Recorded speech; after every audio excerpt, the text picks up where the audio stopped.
A'udhu billahi minash shaitanir rajim. Bismillahir rahmanir rahim. Assalamu alaikum wa rahmatullah. In this sixth lesson of our Tajweed course, we'll be focusing on our fourth makhraj, which is empty space of the mouth. Al-Jauf is the empty space in the chest through the throat and mouth.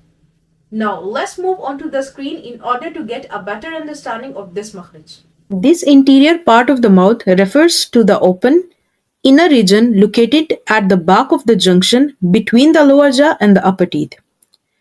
While this serves as an approximate point of articulation or makhraj, all other makharij are considered actual because they are associated with consistent sounds and have been identified with precision. How many points of articulation do we have in this makhraj? The answer is only one.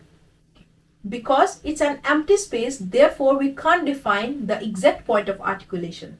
There is only one letter category in Makhraj Al-Jauf, which is Maddah Letters. These are Alif, Waw and Ya.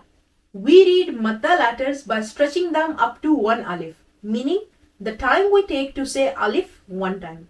Alif, Waw Sakina and Ya Sakina are called Maddah letters.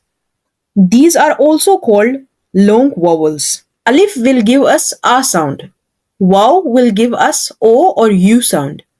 Ya will give us the long vowel E or I sound.